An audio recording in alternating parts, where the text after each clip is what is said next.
एक समय की बात है। एक नगर में एक धनी सेठ रहता था। धनी सेठ के दो बेटे थे। दोनों बेटे भी अपने पिता के साथ रोज काम पर जाते और काम करते। और वह सेठ इतना धनी था कि सारे नगर से सब लोग उससे परेशान थे। वह अवैध कर लेता था और जिसे ब्याज पर पैसा देता था ब्याज ज्यादा लगा देता था। सब लोग उसके इस व्यवहार से परेशान थे। लेकिन गांव के लोग सब मजबूर भी थे। कोई और सेठ था नहीं। मजबूरी में उसके पास पैसे लेते थे। इस तरह से वह सेठ बहुत सारा धन एकत्रित कर लिया था। वह हमेशा यही सोचता कि मैं कितना पैसा कमा लूं, हमारे बेटे के आने वाली 7 पुश्त खुश रहे, उसे खाने की कभी कमी नहीं आए। यही वह दिन रात सोचता था और इसी सोच में वह गलत काम करता था, गलत धंधे भी करता था। और जब वह रात को बिस्तर पर जाता तो पूरे दिन का हिसाब किताब लगाता कि अभी कितना और पैसा चाहिए, आने वाली 7 पुश्त बैठ कर खाए। और जब वो सोते समय ये सारी बातें सोचता तो रात भर उसके मन में यही सारे विचार आते और वह सो नहीं पाता था। दिन भर उसके चेहरे पर वही शिकन, वही चिंता नजर आती थी। एक दिन उसके दुकान पर एक बूढ़ा गरीब आदमी आया। वह बहुत हंसमुख था। उसके चेहरे पर तेज चमक रहा था। वह सेठ उस बूढ़े आदमी से पूछा, भैया तुम इतना खुश कैसे हो? तुम्हारे चेहरे पर इतना तेज कैसे चमक रहा है? उसने कहा, क्योंकि मैं चिंता नहीं करता हूं।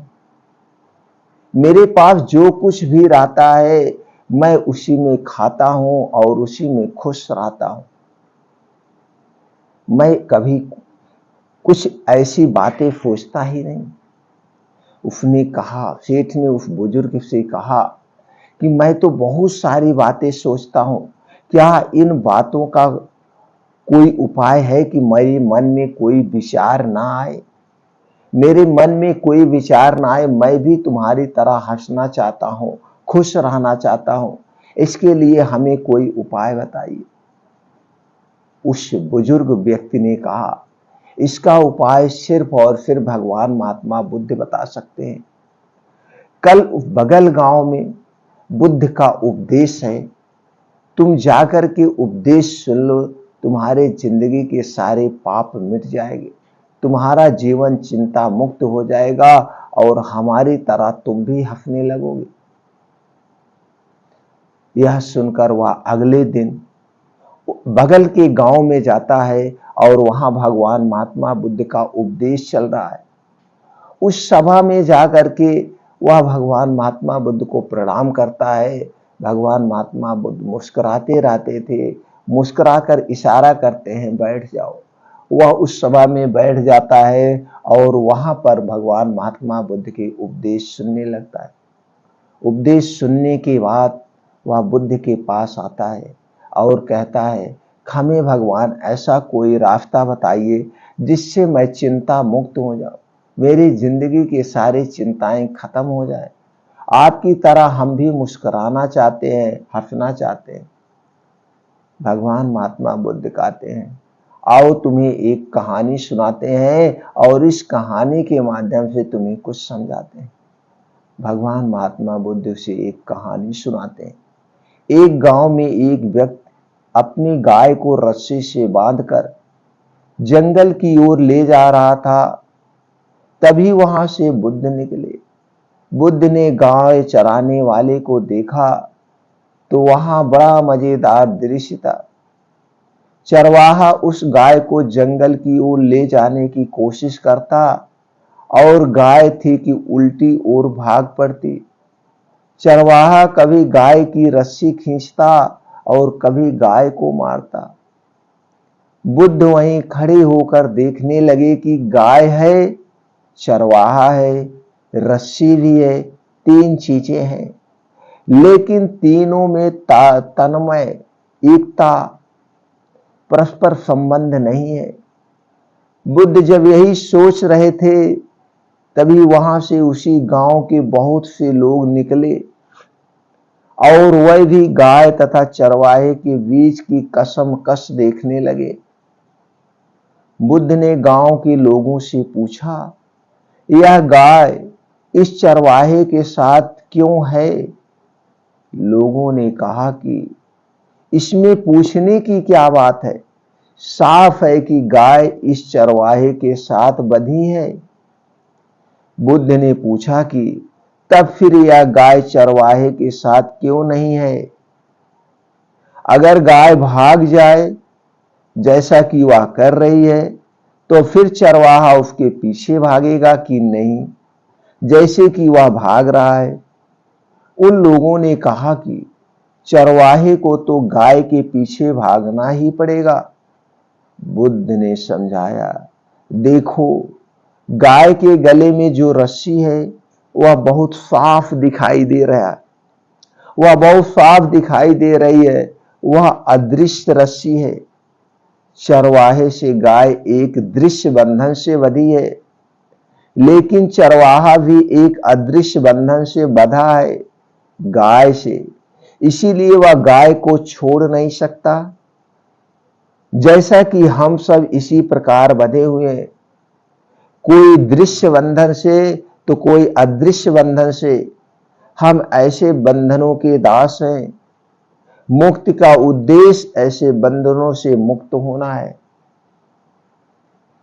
वह भगवान महात्मा बुद्ध को प्रणाम करता है और कहता है, गुरुवर, मैं समझ गया आपकी कहानी का उद्देश्य। और वह उस दिन से अपने घर आता है और उसी दिन से चिंता करना छोड़ देता है, चिंताओं से मुक्ति हो जाता है और उस दिन से उसको अच्छी से धीरे धीरे नींद आने लगती है और वह उसी दिन से खुश होने लगता है। दोस्तों, आज पूरे समाज का यही हाल है। कोई कुछ में बिजी है, कोई कुछ सोच रहा है, हमेशा चिंताओं से घिरा हुआ है। अगर आपको खुशियां चाहिए, आप बीमारी मुक्त रहना चाहते हैं, तो आपसे चिंता करना छोड़ दीजिए। दोस्तों, दुनिया की सारी खुशियां आपको मिल जाएंगी। मित्रों, ये कहानी आपको कैसी लगी हमें कमेंट सेक्शन में जरूर बताइएगा। चलिए मित्रों, अब जानते हैं स्वास्थ्य से संबंधित एक बहुत ही महत्वपूर्ण जानकारी। दोस्तों, आज का जो स्वास्थ्यवर्धक जानकारी है, दिमाग को कैसे तेज करें, याददाश्त कैसे बढ़ाएं, मानसिक बीमारी क्यों होती है। दोस्तों, पहले का जान लेते हैं दिमाग कमजोर होने के कारण। दोस्तों, जैसे जानते हैं सबका दिमाग एक तरह से, दिमाग कमजोर होने के एक कारण नहीं है, दिमाग कमजोर होने के अनेकों कारण है। जब हम ये दिमाग जो तेज कमजोर होता है, ये माँ के गर्भ से ही शुरू हो जाता है। अगर जिन माताओं को गर्भावस्था में अच्छे प्रोटीन्स विटामिन मिलते हैं, वो बच्चा जन्म लेता है, उसके दिमाग तेज होते हैं, उसके दिमाग तेज होते हैं। क्योंकि ये जो हमारा शरीर है, ये हमारा शरीर 5 तत्वों से बना है और हमारे शरीर में 3 दोष वात पित्त कफ पाए जाते हैं। जब ये 5 तत्वों में कोई कमी होती है, कोई प्रोटीन विटामिन की कमी होती है, तभी हमारे शरीर में कोई विकार होता है। उसी तरह से जब हमारे शरीर के 3 दोष में कोई दोष जब बढ़ जाता है, तो भी हमारे शरीर में दोस्तों विकार होता है। तो ये आप समझ गए आपके शरीर का निर्माण कैसे हुआ। तो इसी तरह से दिमाग से संबंधित जब हमारे शरीर में वो प्रोटीन्स विटामिन्स की कमी हो जाती है, तो हमारा दिमाग वीक हो जाता है। कुछ तो ये होता है, कुछ हमेशा आप चिंताओं से घिरे हैं, ये भी एक कारण है। कभी कभी जब हमेशा हम बीमारियों से ग्रसित रहते हैं, बीमारियों से बोर हो जाते हैं, तो हम कुछ सोचते विचारते रहते हैं, तो भी हमारा दिमाग जो है दोस्तों कमजोर हो जाता है। आज हमारे देश में बहुत से सारे ऐसे लोग हैं जो 70 साल 80 साल 85 साल 90 साल पे भी एक एक इतिहास रच रहे हैं। उनका दिमाग कमजोर नहीं है, क्योंकि वो रोज डेली अपने खान पान में ऐसी चीजों को शामिल करते हैं जिसमें सारे प्रोटीन्स विटामिन्स पाए जाते हैं। वो डेली रूटीन में प्राकृतिक नियमों का पालन करते हैं, जैसे समय से सोना, समय से जागना और योगा मेडिटेशन करना। योगा मेडिटेशन बहुत ही अहम होता है हमारे अपने याददाश्त को तेज करने के लिए, दिमाग को तेज करने के लिए। और वो दोस्तों जो उसका दिमाग तेज है वो कभी भी कंप्यूटर, मोबाइल, लैपटॉप से कम प्रयोग करते हैं या इससे दूरी बना के रखते हैं। ये जितने भी मोबाइल हैं, इसकी जो स्क्रीन निकलती है, कंप्यूटर की जो स्क्रीन से दोस्तों जो लाइट निकलती है, ये हमारे दिमाग को कमजोर कर देती है, आंखों को कमजोर कर देती है। तो डिजिटल युग से आप दूरी बनाइए। ये सारी चीजें उनके डेली रूटीन में रहता है। तो दोस्तों आपको अगर इनसे बचना है तो जितना भी डिजिटल उपकरण है इनको आपको हटाना होगा।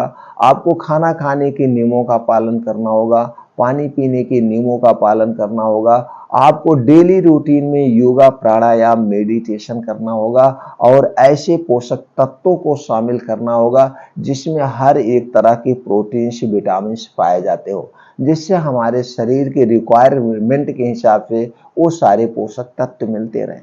तो दोस्तों चलिए हम जान लेते हैं क्या है प्रकृति के नियम। दोस्तों अगर आप अपनी याददाश्त को ऐसे बरकरार रखना चाहते हैं, तेज करना चाहते हैं, तो आपको समय से खाना होगा, समय से सोना होगा। प्रयास करिए आप 10 बजे तक सोने का। अगर आप 10 बजे नहीं सो पा रहे हैं तो लेटेस्ट 11 बजे तक आप सो ही जाइए। और ये जो 11 बजे जब आप सो जाएंगे, सुबह उठने का प्रयास करिए। सुबह उठने का, सुबह 4 से 5 बजे ब्रह्म मुहूर्त में उठा जाता है, इस समय उठने का प्रयास करिए। इस समय हमारे वातावरण जो शुद्ध होता है, प्रदूषण रहित होता है, इस समय ब्रह्मांड से सीधे हवा चलती है, हमें ऑक्सीजन जो मिलेगी एकदम स्वच्छ और साफ मिलेगी।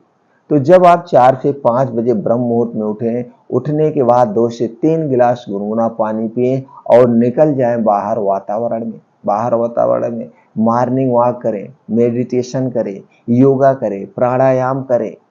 तो इससे जब आप योगा करेंगे, प्राणायाम करेंगे, मेडिटेशन करेंगे, दोस्तों कम से कम 10 से 15 मिनट का ध्यान लगाएं, मेडिटेशन करें। जब आप ध्यान लगाते हैं, अपने आप को समझते हैं, तो दोस्तों जब आप ध्यान में बैठेंगे सारी चिंताओं से मुक्त हो जाएंगे।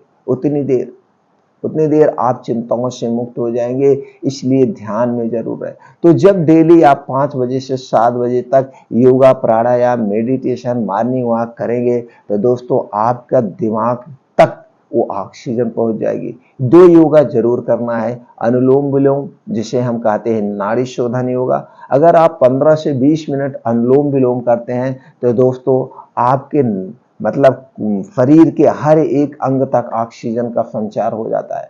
और दूसरा है कपालभाति। जब आप कपालभाति करते हैं तो आपका पाचन तंत्र से संबंधित कोई बीमारी नहीं होगी, आपका पाचन तंत्र हमेशा स्ट्रांग बना रहेगा।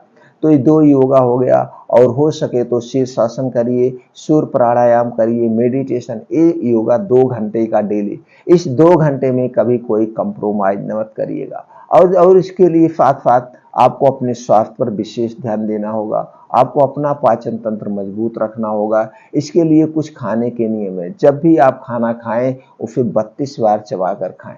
इन सारे नियमों का, तो खाना खाने का क्या नियम है, पानी पीने का क्या नियम है, ये सारी चीजें की वीडियो इस पर पड़ी है, आप देख सकते हैं। आपके शरीर में वात, पित्त, कफ का क्या रोल है, इससे संबंधित भी वीडियो पड़ी है, इसे आप देख लीजिए। जब आपके शरीर का वात, पित्त, कफ तीनों बैलेंस में रहेगा तो कभी भी कोई बीमारी आपको नहीं होगी, अन्यथा आपके शरीर में बीमारियां ही बीमारियां होंगी। अब दोस्तों आपको इससे बचना है तो दोस्तों आपको कंप्यूटर, मोबाइल, लैपटॉप से कम प्रयोग करें और रात में सोने के 2 घंटे पहले से इसे दूरी बना लीजिए। ये नियम हो गया। और दोस्तों कुछ आपको ऐसे नियमों का पालन करना होगा, जैसे रात में सोते समय आप अपने नाभि में, पैर के तालू में और सर में तेल लगाने का प्रयास करें। ये शुद्ध सरसों का तेल। और अगर आपको शुद्ध गाय का घर का देसी घी मिल जाए तो दोनों नाक में एक एक बूंद डालिए और तब सोने जाइए, बहुत बढ़िया नींद आएगी। आपको कभी डिप्रेशन की दवा नहीं लेनी पड़ेगी, कभी भी। लेकिन ये शुद्ध गाय का घी चाहिए घर का, एक कंपनी वाले भी लिखते हैं इसे नहीं चाहिए, नहीं तो इसका नुकसान होगा, फायदा नहीं होगा। तो आपको शुद्ध गाय का देसी घी नाक में एक एक बूंद डाल के सोने जाएंगे तो दिमाग कंप्यूटर से भी ज़्यादा तेज हो जाएगा। अब चलिए कुछ पोषक तत्व के बारे में जान लेते हैं, जिन पोषक तत्वों को खाने से आपका दिमाग तेज हो जाएगा, उसके साथ साथ शरीर की रोग प्रतिरोधक क्षमता बढ़ेगी, शरीर में एनर्जी आएगी, शरीर में ताकत आएगी दोस्तों, और कोई बीमारी ही नहीं होगी। तो चलिए क्या चीज़ है, रोज सुबह आपको इसे खाली पेट लेना है।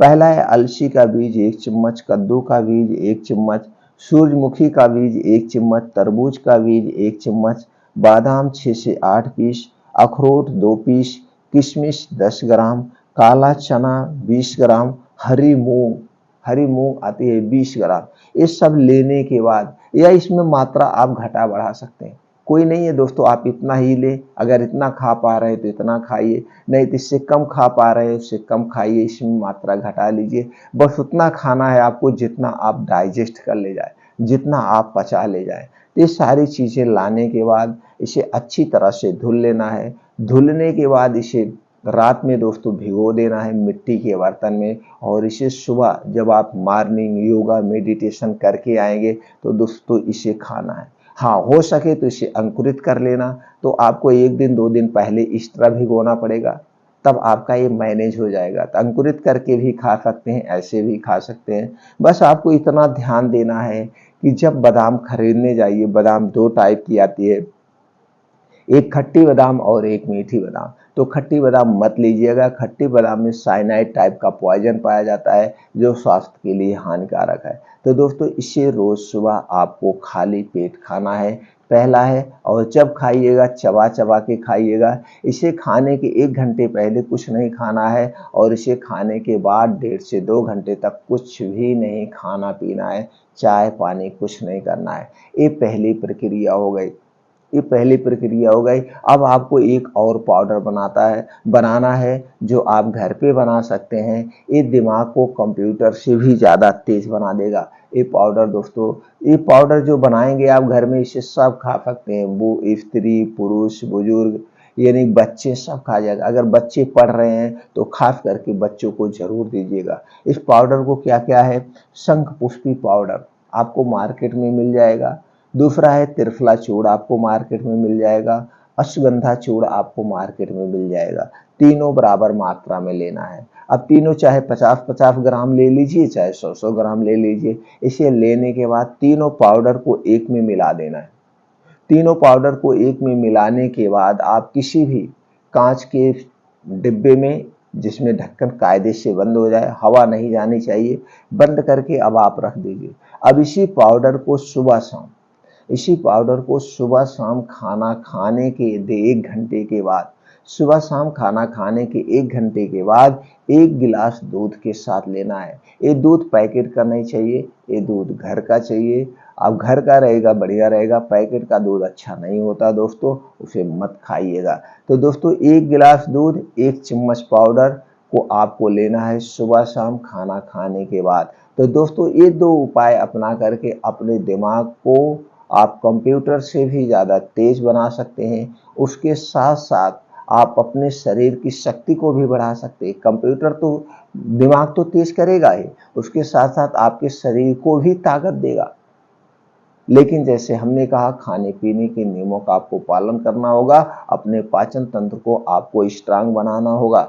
और दोस्तों एक बात याद रखिए, जो हमने बीन्स बताया, सोयाबीन, तरबूज का बीज, ये सब आप किसी बीज भंडार से मत लीजिएगा, क्योंकि ये जो बीज भंडार पे मिलता है ये बोने वाला है, ये जमाने वाला है। इसमें दोस्तों शोधित किया रहता है, इसमें केमिकल मिला होता है। आपको जो खाने वाला लेना है, कद्दू का बीज, सूरजमुखी का बीज, ये सारी चीजें आप पंसारी की दुकान से लीजिएगा, जड़ी बूटी की दुकान से लीजिएगा, किराने की दुकान से लीजिएगा। कुछ किराने वाले भी रखते हैं, ये खाने वाला अलग होता है, उसमें कोई दवा नहीं मिली होती है, उसे शोधित नहीं किया गया होता है।